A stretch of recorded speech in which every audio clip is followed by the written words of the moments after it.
va voir ton mari et dis-lui, chérie, je m'ennuie. Je m'ennuie, on fait trop les trucs de la même façon. J'ai envie de peps, j'ai envie de citron, j'ai envie de jujube dans ma vie. Ça fait 10 ans que tu me donnes de la goyave. Aujourd'hui, je veux du jujube. Aujourd'hui, je veux du corosol. La première fois où tu l'as fait, ça a duré 8 heures. Mais après ça, c'est de la compote. Après ça, t'as plu. Après ça, faut aller en rééducation. Après ça, faut aller à la Valériane. Salut à tous, c'est Willem et on se retrouve aujourd'hui pour une nouvelle vidéo.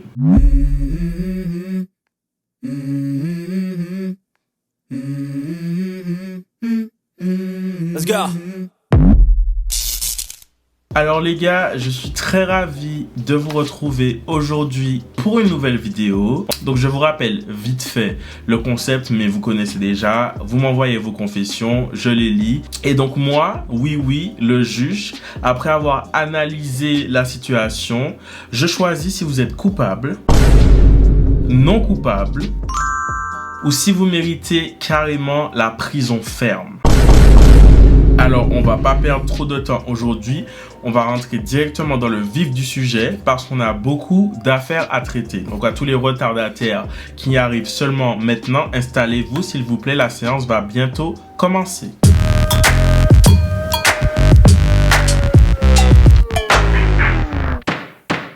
Premier accusé, c'était pour ma première fois. Il faut savoir que j'ai attendu d'avoir 18 ans. Mon copain de l'époque, c'était également sa première fois. Donc après 1 an d'attente, vient le jour où on couche ensemble. N'ayant aucune expérience, ce n'était pas top, mais le pire est à venir. J'ai simulé pendant 8 heures. Pendant 8 heures, le gars ne s'est pas arrêté sur la journée complète. Non seulement je n'ai pas osé lui dire par peur qu'il se braque, mais c'est devenu un cercle vicieux dans le sens où il pensait que j'aimais ça alors que j'en avais ras-le-bol. Il a fallu attendre 5 ans après notre relation pour que j'ose dire la vérité. Conclusion, même si ça braque les gens, dites la vérité. Alors, tu n'avais pas à souffrir comme ça. Je suis désolé de ce que tu as enduré. 8 heures. La première fois où tu l'as fait, ça a duré 8 heures. Mais après ça, c'est de la compote. Après ça, t'as plu. Après ça, faut aller en rééducation. Après ça, faut aller à la Valériane. Et même ton copain pendant 8 heures, au bout de 1 heure, 2 heures, il se dit, bah, peut-être je vais la laisser faire une petite pause. On fait une petite entracte, on va manger un petit sandwich, on va boire un petit verre d'eau. 8 heures. Acteur était en intérim dans ta tête. Eh ben bon Dieu. Benjamin il a en chance. Alors j'ai de la peine pour toi, mais je ne vois pas ce qui te rendrait coupable. Alors tu as fini par lui dire, tu as pris beaucoup de temps à lui dire, tu as pris 5 ans à lui dire, il aurait fallu lui dire tout de suite. Alors peut-être pas sur le moment parce que tu n'arrives pas à trouver les mots et tout et tu as peur qu'il se braque. Mais est-ce que lui a autant pensé à toi? Parce que pour marteler comme ça pendant 8 heures dans le lambi de quelqu'un qui n'a jamais été martelé, je suis pas sûr qu'il ait vraiment pensé à toi. Je pense qu'il pensait plus à lui et à son plaisir personnel. Donc non, tu n'iras pas en prison. Non, tu n'es pas coupable. Mais effectivement, c'est bien de communiquer avec les gens. Même si ça peut les blesser ou les froisser. Surtout quand c'est ton bien-être et la santé de ton minou qui sont en jeu. Prochain accusé. Coucou, j'espère que tu vas bien. Ça va super, j'espère que toi aussi tu vas bien. J'aime beaucoup tes vidéos qui font beaucoup rire ma mère aussi. Bisous. Coucou maman. Quand j'ai eu mes 18 ans, je suis sorti avec le collègue de ma mère. Pas coucou maman. Je pense qu'elle s'en doutait. Il avait 35 ans à l'époque et j'allais souvent dans son taf voir ma mère et en même temps le voir. Un lien s'est créé. Comment ça un lien s'est créé? Bien sûr qu'un lien s'est créé. Ça s'appelle du détournement. C'est ça le lien qui s'est créé, du détournement. De fil en aiguille, on est sortis ensemble, mais ça n'a pas duré vu la différence d'âge. Sans blague. On avait du mal à se comprendre. Sans blague. Et vu que j'étais jalouse... Ou jalouse? T'as 18 ans, tu sors avec un tonton de 35 ans. Ou jalouse? De quoi tu es jalouse? De qui tu es jalouse? De Christine de la comptabilité? De Daniel des ressources humaines? C'est de ces gens-là que tu es jalouse? Eh ben bon Dieu, je suis jalouse. Ou tu as 18 ans, tu sors avec un ou jalouse? J'étais jalouse. Donc bon, en tout cas, c'était un très bon coup. Mon Dieu Seigneur. Il faisait des incroyables.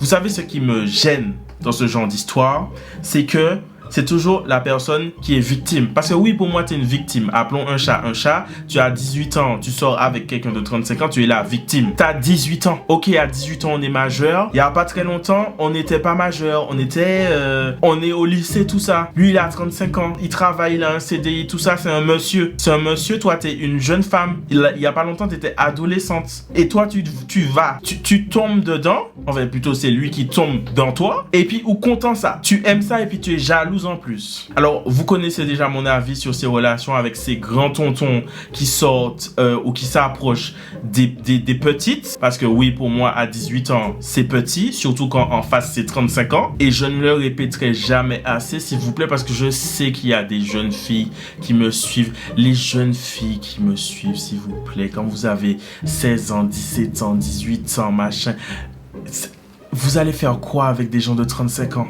Qu'est-ce qui va se passer? Vous aurez le temps, je vous jure que vous aurez le temps d'avoir des gars de 35 ans pour partager des moments avec eux. Vous aurez le temps, c'est pas le temps qui va vous manquer.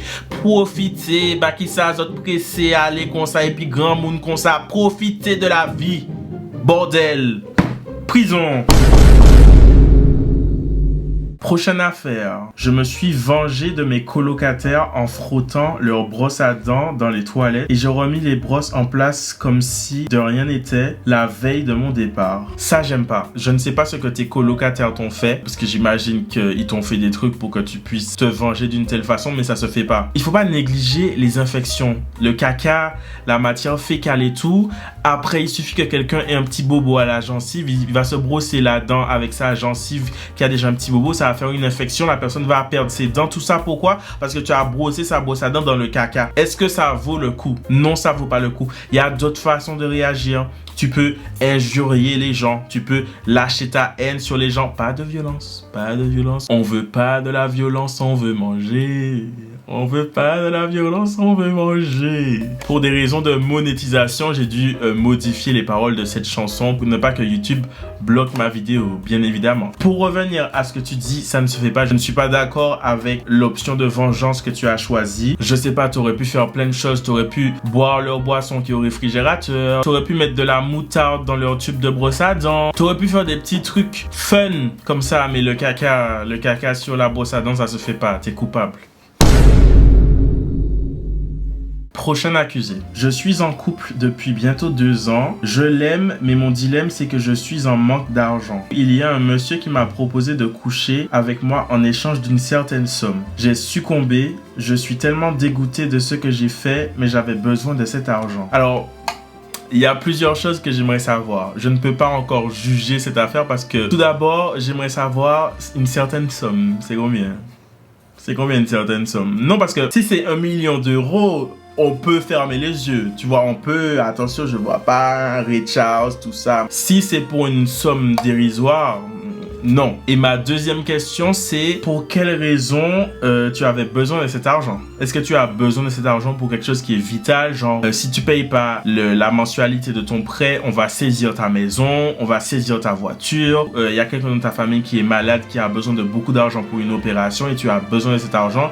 Si tu as besoin d'argent parce que tu as trop dépensé d'argent en soirée, tu as trop dépensé sur Uber Eats, sur Deliveroo, etc. et que tu as besoin d'argent parce que tu as dépensé bêtement, là c'est autre chose. Donc je ne peux pas encore juger cette affaire parce que je n'ai pas toutes les informations suffisantes. Voilà, mais sur le fait comme ça me gêne un petit peu parce que tu as quand même couché avec quelqu'un dans le dos de ton partenaire et ça c'est de la tromperie. Même si c'était pas quelque chose dont tu avais envie et que tu n'as peut-être pas pris de plaisir sur le moment, ça reste de la tromperie et la communication c'est très important. Donc j'espère que tu en as discuté avec ton partenaire parce que tôt ou tard c'est le genre de choses qui finissent par se savoir et surtout ça finit par toi te consumer. Donc j'espère que ça va mieux pour toi les problèmes d'argent. J'espère que tu as trouvé d'autres façons plus raisonnables de régler tes problèmes d'argent, des façons qui sont plus sûres pour toi. Et j'espère aussi que tu vas me donner un petit peu plus d'informations sur cette histoire pour que je puisse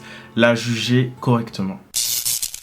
Prochain accusé. Je suis en couple depuis 10 ans et je fantasme sur les collègues de travail de mon chéri quand ils viennent à la maison. C'est quoi ce qui se passe avec vous aujourd'hui? Il y a quoi avec les collègues? Qu'est-ce qui se passe? Pourquoi vous... Arrêtez. arrêtez. Déjà, je vais vous dire un truc une bonne fois pour toutes sur les fantasmes. Il y a certains fantasmes qui doivent rester des fantasmes. Parce que souvent dans les fantasmes, vous idéalisez les trucs, ok? Vous idéalisez et quand on idéalise, on a tendance à négliger ce qu'on a déjà. Voilà, parce que ce qu'on a déjà, on le prend pour acquis. Là, tu prends ton mari pour acquis.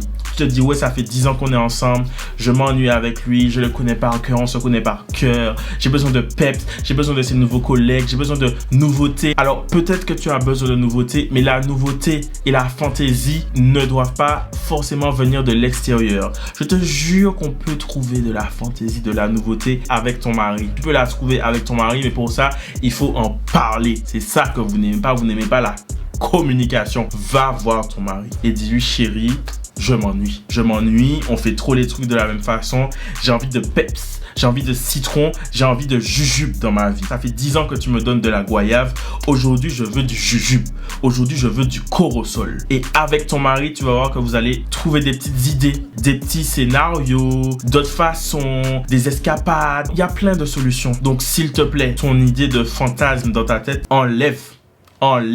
Parce que tu sais ce qui va se passer. Tu vas continuer à fantasmer, tu vas fantasmer. Et puis un jour, tu vas craquer. Tu vas tromper ton mari avec un des collègues que tu ziotes quand ils viennent à la maison le voir, machin. Tu vas faire tes trucs avec un collègue ou plusieurs collègues. Tu vas peut-être t'amuser sur le moment, tu vas prendre ton pied et tout. Et puis quand ce sera fini, quand c'est fini, on pense pas à ça quand c'est fini. Puis on pense juste au fantasme. On pense pas après le fantasme, qu'est-ce qu'il y a. Donc s'il te plaît, que ce fantasme reste un fantasme dans ta tête. Voilà.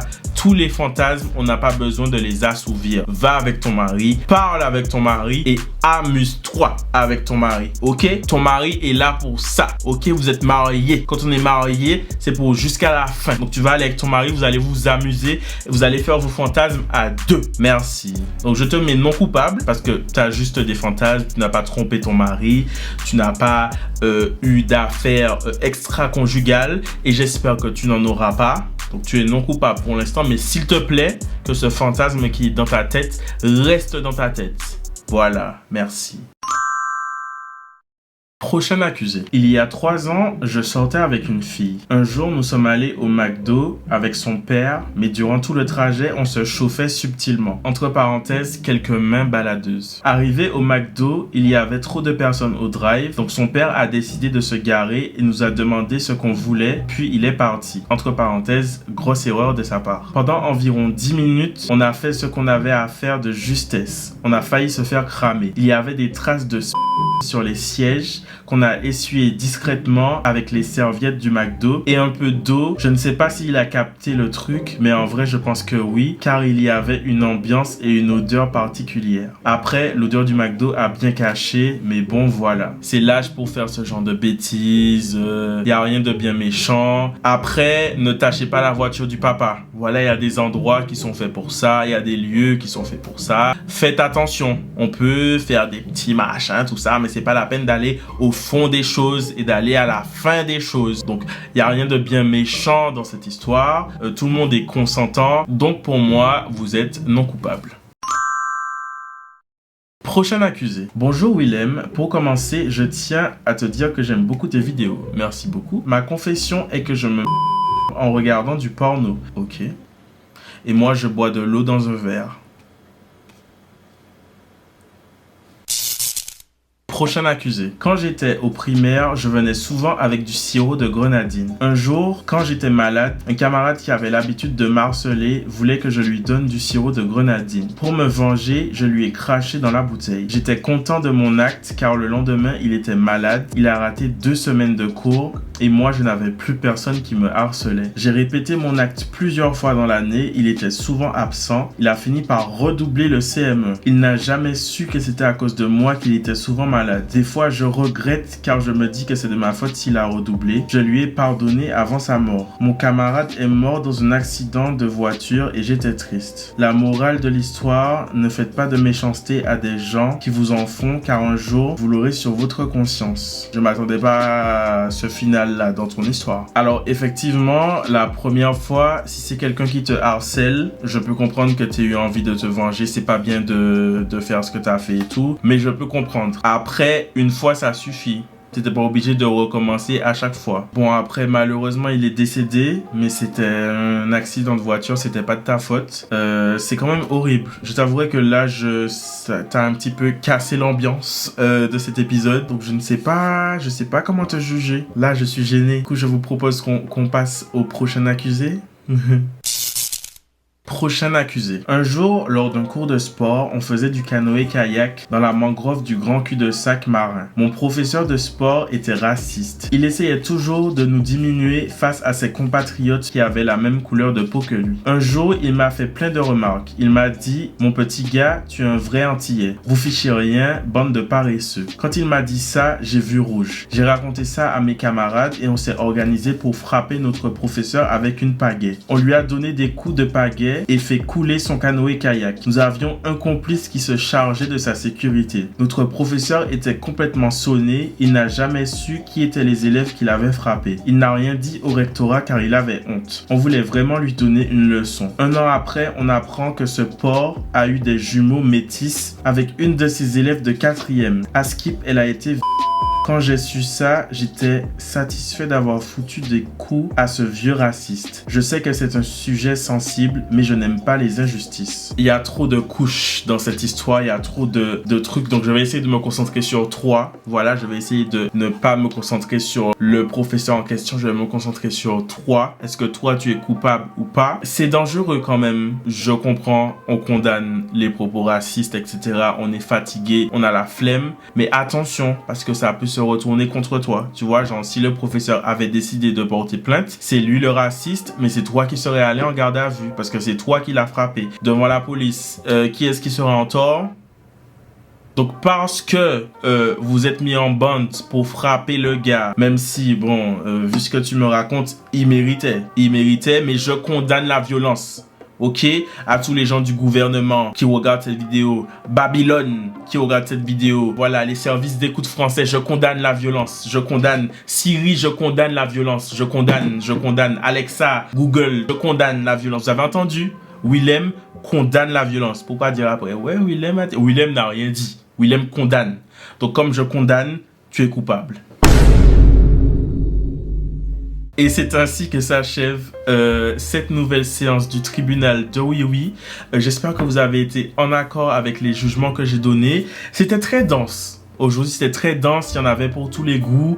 Il y a des trucs qui m'ont un petit peu... Voilà, je ne savais pas trop comment me prononcer sur les affaires. J'ai essayé de faire au mieux, comme d'habitude. Dans les commentaires du tribunal précédent, il y a quelqu'un qui m'avait dit que ce serait bien que Marjorie ou Couteau Chien ou mes personnages et tout animent le tribunal. Et je pense que c'est une bonne idée. Donc, si vous voulez que Marjorie anime le prochain tribunal de Oui Oui et que du coup ce soit Marjorie qui donne les sentences aux gens, écrivez en commentaire « On veut le tribunal de Marjo ». Malgré tout, j'espère que vous avez passé un bon moment avec moi pendant cette vidéo. Si vous l'avez regardé en journée, je vous souhaite une bonne journée. Si vous l'avez regardé en soirée, je vous souhaite une bonne soirée. Et je vous dis à très bientôt, dimanche prochain, 17 h, pour une nouvelle vidéo. Let's go. La vidéo que tu étais en train de regarder est maintenant terminée. Mais c'est pas grave, tu peux toujours regarder celle-là. Tu peux aussi écouter ma musique en cliquant juste là. Et surtout, tu peux t'abonner juste ici.